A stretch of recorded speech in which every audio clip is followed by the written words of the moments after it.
Hello ಸ್ನೇಹಿತರೆ, ಎಲ್ಲರಿಗೂ ನಮಸ್ಕಾರ. ಶ್ರಾವಣಿ ಸುಬ್ರಹ್ಮಣ್ಯ ಧಾರಾವಾಹಿಯ ಇಂದಿನ ಮತ್ತು ನಾಳೆ ಸಂಚಿಕೆಯಲ್ಲಿ ಏನಾಗುತ್ತೆ ಅಂತ ಈ ವಿಡಿಯೋದಲ್ಲಿ ಪೂರ್ತಿಯಾಗಿ ನೋಡ್ಕೊಂಬರೋಣ ಬನ್ನಿ. ಅದಕ್ಕೂ ಮುಂಚೆ ಯಾರೆಲ್ಲ ನಮ್ಮ ಚಾನಲ್ಗೆ ಸಬ್ಸ್ಕ್ರೈಬ್ ಆಗದೆ ಹಾಗೆ ವಿಡಿಯೋ ನೋಡ್ತಾ ಇದ್ದೀರೋ ದಯವಿಟ್ಟು ಸಬ್ಸ್ಕ್ರೈಬ್ ಮಾಡಿ ಮತ್ತು ಸಪೋರ್ಟ್ ಮಾಡಿ. ಹಾಗೆ ಪಕ್ಕದಲ್ಲಿರುವ ಬೆಲ್ ಬಟನನ್ನು ಕ್ಲಿಕ್ ಮಾಡಿ. ಖುಷಿಯಲ್ಲಿ ಮೊದಲಿಗೆ ಶ್ರಾವಣಿ ಅವರು ರಿಸಲ್ಟ್ನ ನೋಡ್ಕೊಂಡು ಬರ್ತಾರೆ. ಅವರೇ ಪಾಸ್ ಆಗಿರ್ತಾರೆ. ಆಗ ಖುಷಿಯಲ್ಲಿ ಸುಬ್ಬು ನಾನು ಗೆದ್ಬಿಟ್ಟೆ ಸುಬ್ಬು ಅಂತ ಹೇಳ್ತಾರೆ. ಆಗ ಸುಬ್ಬು ಅವ್ರು ಕೂಡ ಬಂದ್ಬಿಡ್ತಾರೆ. ಏನಾಯ್ತು ಮೇಡಮ್, ರಿಸಲ್ಟ್ ಪಾಸ್ ಆಯ್ತಾ, ಎಷ್ಟು ಮಾರ್ಕ್ಸ್ ಅಂತ ಹೇಳ್ತಾರೆ. ಬಾ ಸುಬ್ಬು ಹೇಳ್ತೀನಿ ಅಂತ ಹೇಳ್ಬಿಟ್ಟು ಹಾಲ್ಗೆ ಬರ್ತಾರೆ. ಅತ್ತೆ ಮಾವ ಎಲ್ಲರೂ ಕೂಡ ಬನ್ನಿ ಅಂತ ಹೇಳ್ತಾರೆ. ಆಗ ವೀರು ಅವ್ರು ಕೂಡ ಅಲ್ಲೇ ಇರ್ತಾರೆ. ನಾನು ಪಾಸ್ ಆಗಿಬಿಟ್ಟೆ ಅಂತ ಹೇಳಿ ಖುಷಿ ಪಡ್ತಾ ಇರ್ತಾರೆ. ಅಂತಮ್ಮವರು ಏನು ಹೇಳ್ತಾ ಇದ್ದೀರಾ ಮೇಡಮ್ ಅವರೇ, ನಿಮ್ಮ ತಂದೆ ನೋಡಿದ್ರೆ ಎಲ್ಲಾನು ಕೂಡ ಕಳ್ಕೊಂಡು ಮಗಳು ಮನೆಗೆ ಬಂದು ಕೂತಿದ್ದಾರೆ, ನೀವು ನೋಡಿದ್ರೆ ತುಂಬ ಸಂತೋಷ ಪಡ್ತಾ ಇದ್ರಲ್ಲ, ಏನು ಕತೆ ಇದೆಲ್ಲ ಅಂತ ಹೇಳ್ತಾರೆ. ಆಗ ಶ್ರಾವಣಿ ಅವರು, ಅಲ್ಲ ಯಾಕೆ ಖುಷಿ ಪಡಬಾರ್ದು, ಅಪ್ಪನ ವಿಷಯ ಅಂತ ಬಂದರೆ ನಿಜವಾಗ್ಲೂ ನಾನು ಹೆಮ್ಮೆ ಪಡ್ತೀನಿ. ಯಾಕೆ ಖುಷಿ ಪಡಬಾರ್ದು, ಅಪ್ಪ ಎಲ್ಲಾನು ಕೂಡ ಕಳ್ಕೊಂಡಿರ್ಬೋದು, ಹುಡ್ತಾನೆ ಅವರು ಶ್ರೀಮಂತಿಕೆಯಿಂದ ಏನು ಬಂದವರಲ್ಲ. ಅವ್ರ ವ್ಯಕ್ತಿತ್ವನ, ಅವ್ರ ಶ್ರದ್ಧೆನ ನೋಡಿ ಎಲ್ಲನೂ ಕೂಡ ಹುಡುಕೊಂಡು ಅವ್ರ ಹತ್ರ ಪದವಿ ಶ್ರೀಮಂತಿಕೆ ಅನ್ನೋದು ಬಂದಿರೋದು. ಅವರು ನಿಜವಾಗ್ಲೂ ಸಂಪಾದನೆ ಮಾಡಿರೋದು ಯಾವತ್ತೂ ಕೂಡ ಕಳ್ಕೊಳೋ ಆಗದಿರೋ ಅಂಥ ವ್ಯಕ್ತಿತ್ವನ, ಜನರ ಪ್ರೀತಿನ, ಅದನ್ನು ಅರ್ಥ ಮಾಡ್ಕೊಳ್ಳಿ. ಈ ಥರ ಎಲ್ಲ ಮಾತಾಡಿದ್ರೆ ಸುಮ್ಮನೆ ಇರೋದಿಲ್ಲ ಅಂತ ಹೇಳ್ತಾರೆ. ಆಗ ಕಾಂತಮ್ಮರು ಹಾಗೆ ಸುಮ್ಮನಾಗ್ಬಿಡ್ತಾರೆ. ನಾನು ಗೆದ್ಬಿಟ್ಟೆ, ನಿಜವಾಗ್ಲೂ ನಾನು ಪಾಸ್ ಆಗಿದ್ದೀನಿ ಅಪ್ಪ. ನಾನು ಪ್ರತಿ ಸಲನೂ ಕೂಡ ಯಾವುದೇ ಎಕ್ಸಾಮಲ್ಲೂ ಕೂಡ ಫೇಲ್ ಆಗ್ತಿದ್ದೆ, ಆದರೆ ಫಸ್ಟ್ ಅಟೆಂಪ್ಟಲ್ಲೇ ಪಾಸ್ ಆಗಿದ್ದೀನಿ ಅಂತ ಹೇಳಿಬಿಡ್ತಾರೆ. ಎಲ್ಲರಿಗೂ ಕೂಡ ಖುಷಿ ಆಗುತ್ತೆ. ವೀರು ಅವರು ಕೂಡ ತುಂಬಾ ಖುಷಿ ಪಡ್ತಾರೆ. ಆಗ ಶ್ರಾವಣಿ ಅವರು, ಅಪ್ಪ ನಾನು ನಿಜವಾಗ್ಲೂ ನಿಮ್ಮ ಕಣ್ಮುಂದೆ ಬರೋದು ನಿಮ್ಗೆ ಇಷ್ಟ ಇಲ್ಲ, ನೀವು ನನ್ನ ಮಗಳಲ್ಲ ಅಂತ ಹೇಳಿದ್ದೀರಾ, ಆದರೆ ಇದೊಂದೇ ಒಂದು ಸಲ ಅಪ್ಪ, ನೀವೇನು ತಪ್ಪು ತಿಳ್ಕೊಬೇಡಿ, ನನ್ನ ಸಹಿಸ್ಕೊಂಬಿಟ್ಟು ಈ ಸ್ವೀಟ್ನ ತಿಂತೀರಾ ಅಪ್ಪ, ಪ್ಲೀಸ್ ಅಪ್ಪ, ನಾನು ಕೊಡೋದು ಎಲ್ಲನೂ ಕೂಡ ಕಹಿಯಾಗಿರುತ್ತೆ ಅಂತ ನಂಗೆ ಚೆನ್ನಾಗಿ ಗೊತ್ತು, ಇದೊಂದೇ ಒಂದು ಸಲ ಪ್ಲೀಸ್ ಅಪ್ಪ ಅಂತ ಹೇಳ್ತಾರೆ. ಆಗ ವೀರು ಅವ್ರಿಗಂತೂ ಹೇಳಿದ್ದನ್ನು ಕೇಳಿಕೊಂಡು ಎಮೋಷ್ನಲ್ ಆಗಿಬಿಡ್ತಾರೆ. ಸಾಕಮ್ಮ ಸಾಕು, ಎಷ್ಟು ಸಲ ಅಂತ ನನ್ನ ಮಗಳಲ್ಲ ಅಂತ ಹೇಳ್ತೀಯಾ, ಇನ್ನೊಂದು ಸಲ ಏನಾದರೂ ಮಗಳಲ್ಲ ಅಂತ ಹೇಳ್ಬಿಟ್ರೆ ನಾನು ನಿಜವಾಗ್ಲೂ ಬದುಕಿರೋದೇ ಇಲ್ಲ. ಇಷ್ಟು ದಿನ ನನ್ನ ಮಗಳಲ್ಲ ಅಂತ ಹೇಳ್ಬಿಟ್ಟು ನನಗೆ ಪಾಪ ಪ್ರಜ್ಞೆ ಅನ್ನೋದು ತುಂಬಾ ಕಾಡ್ತಾ ಇದೆ. ನಿನ್ನ ಇಷ್ಟು ದಿನದಿಂದ ಮಗಳಲ್ಲ ಅಂತ ದೂರ ಇಟ್ಬಿಟ್ಟು ನಾನು ಆ ಪಾಪ ಪ್ರಜ್ಞೆಯಲ್ಲಿ ನೊಂದೋಗ್ತಾ ಇದ್ದೀನಿ. ಸಾಕಮ್ಮ, ಇನ್ನು ಮುಂದೆ ಹೇಳ್ತಾ ಇದ್ದೀನಿ ಕೇಳು, ಸಾರಿ ಹೇಳ್ತಾ ಇದ್ದೀನಿ. ನೀನು ನಾನು ಜನ್ಮ ಕೊಟ್ಟಂಥ ಮಗಳು, ನನ್ನ ರಕ್ತ ಹಂಚ್ಕೊಂಡು ಹುಟ್ಟಿರೋಂಥ ಮಗಳು ಶ್ರಾವಣಿ, ನೀನೇ ಕಣೆ ನನ್ನ ಮಗಳು ಅಂತ ಹೇಳ್ತಾರೆ. ಅದನ್ನು ಕೇಳ್ಬಿಟ್ಟು ಶ್ರಾವಣಿ ಅವ್ರಿಗಂತೂ, ಅಪ್ಪ ಏನು ಹೇಳ್ತಾ ಇದ್ದೀರಾ ನೀವು, ಹೌದು ಅಂತ ಹೇಳ್ತಾರೆ. ಆಗ ಶ್ರಾವಣಿಗಂತೂ ತುಂಬಾ ಖುಷಿ ಆಗುತ್ತೆ. ಆಗ ಮನೆಯವರೆಲ್ಲರೂ ಕೂಡ ತುಂಬಾ ಖುಷಿ ಪಡ್ತಾರೆ. ಶ್ರಾವಣಿ ಅವರಂತೂ ಫುಲ್ ಖುಷಿ ಪಡ್ತಾರೆ. ಅಪ್ಪ ನಿಜವಾಗ್ಲೂ ನಿಜನಾ ಇದೆಲ್ಲ ಅಂತ ಹೇಳ್ತಾರೆ.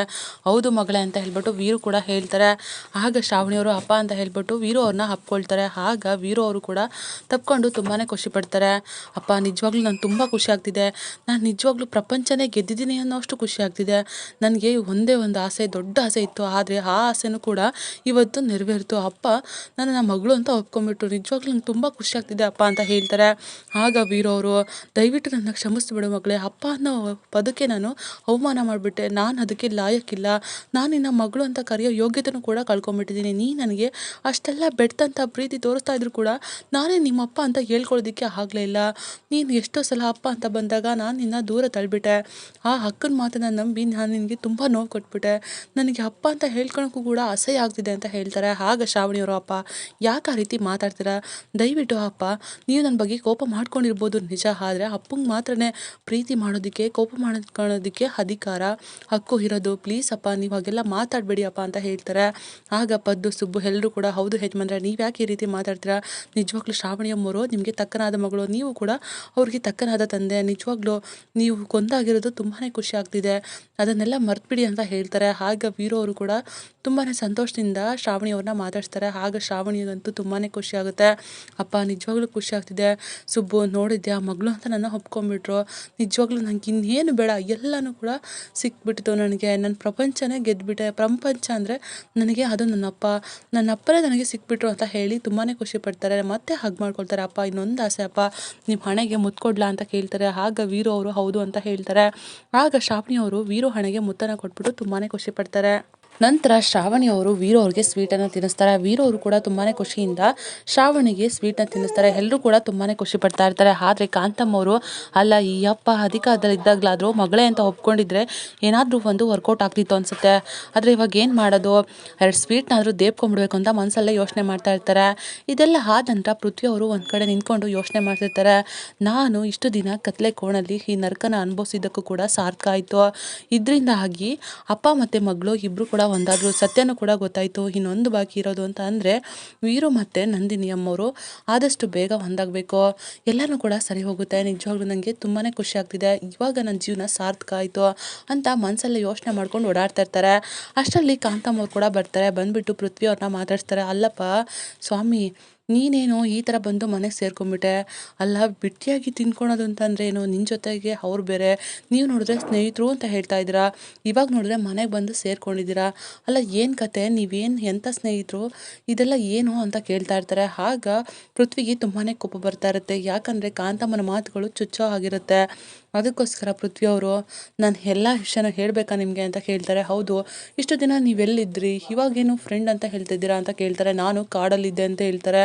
ಕಾಡಲ್ಲಿ ಏನು ಮಾಡ್ತಾ ಇದ್ರಿ? ಬೇಟೆ ಆಡ್ತಾ ಇದ್ದೆ ಆಡ್ತೀನಿ ಅಂತ ಹೇಳ್ತಾರೆ. ಏನೋ ಬೇಟೆನಾ? ಏನು ಬೇಟೆ ಆಡ್ತಿದ್ರಿ ನೀವು ಅಂತ ಹೇಳ್ತಾರೆ. ನಾನು ಬೇಟೆ ಆಡ್ತಾ ಇದ್ದಿದ್ದು ಕಾಡಲ್ಲಿದ್ದು ಊರಲ್ಲಿ ಬೇಟೆ ಆಡ್ತಾ ಇದ್ದೆ ಅಂತ ಹೇಳ್ತಾರೆ. ಅಲ್ಲ, ನೀವು ಹೇಳ್ತಾ ಇರೋದು ಏನೋ ಒಂಥರ ಉಲ್ಟಾ ಇದೆಯಲ್ಲ, ಉಲ್ಟಾ ಹೇಳ್ತಾ ಇದ್ದೀರಾ ನೀವು ಅಂತ ಹೇಳ್ತಾರೆ. ಇಲ್ಲ, ನಾನು ಕರೆಕ್ಟಾಗೆ ಬೇಟೆ ಆಡ್ತಿದ್ದೆ, ಕರೆಕ್ಟಾಗೆ ಹೇಳ್ತಾ ಇದ್ದೀನಿ.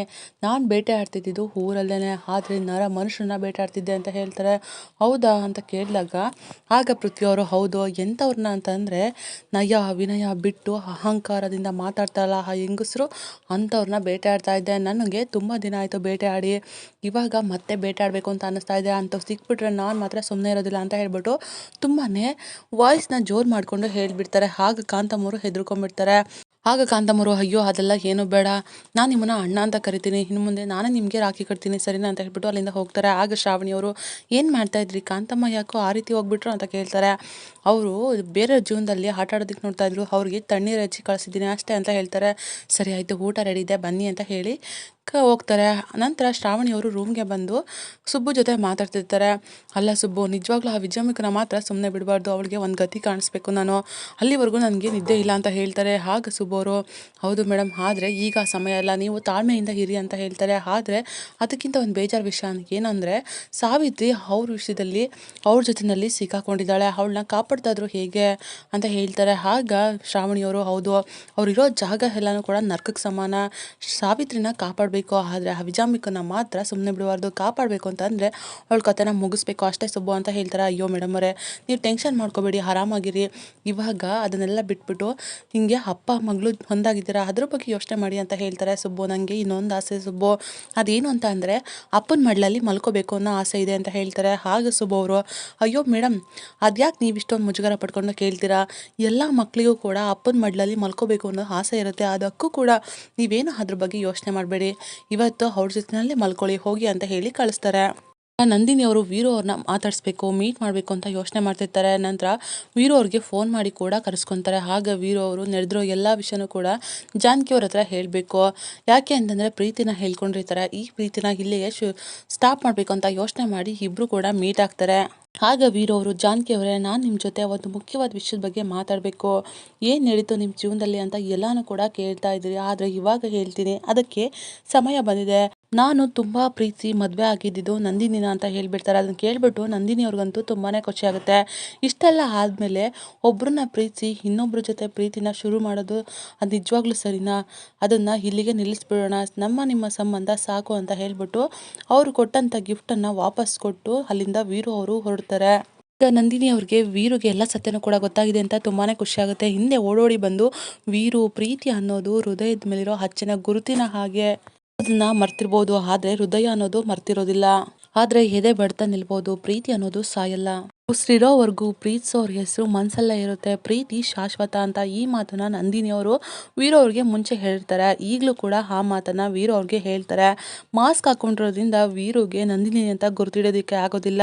ಈ ಮಾತನ್ನೆಲ್ಲ ಹೇಳಿದ ಮೇಲೆ ನಂದಿನಿ ಅವರು ನಿಧಾನವಾಗಿ ಸ್ಪೆಕ್ಟು ಮತ್ತು ಮಾಸ್ಕನ್ನು ತೆಗಿತಾರೆ. ಆಗ ವೀರು ಅವರು ನಂದಿನಿ ಅವ್ರ ಮುಖನ ಪೂರ್ತಿಯಾಗಿ ನೋಡ್ಬಿಟ್ಟು ಫುಲ್ ಶಾಕ್ ಆಗಿಬಿಡ್ತಾರೆ. ಜೊತೆಗೆ ನಂದಿನಿ ನನಗೆ ಸಿಕ್ಬಿಟ್ಲು ಅಂತ ತುಂಬಾ ಖುಷಿ ಪಟ್ಬಿಡ್ತಾರೆ. ನಂದಿನಿ ಮತ್ತು ವೀರು ಕೊನೆಗೂ ಕೂಡ ಒಂದಾಗ್ಬಿಟ್ರು. ಇದಾಗಿತ್ತು ಈ ಸಂಚಿಕೆ. ನಮ್ಮ ವಿಡಿಯೋ ನಿಮಗೆ ಇಷ್ಟ ಆಗಿದ್ದಲ್ಲಿ ಒಂದು ಲೈಕ್ ಮಾಡಿ, ಮುಂದಿನ ವಿಡಿಯೋಗಳಿಗಾಗಿ ನಮ್ಮ ಚಾನಲನ್ನು ಸಬ್ಸ್ಕ್ರೈಬ್ ಮಾಡಿ ಮತ್ತು ಸಪೋರ್ಟ್ ಮಾಡಿ. Thank you.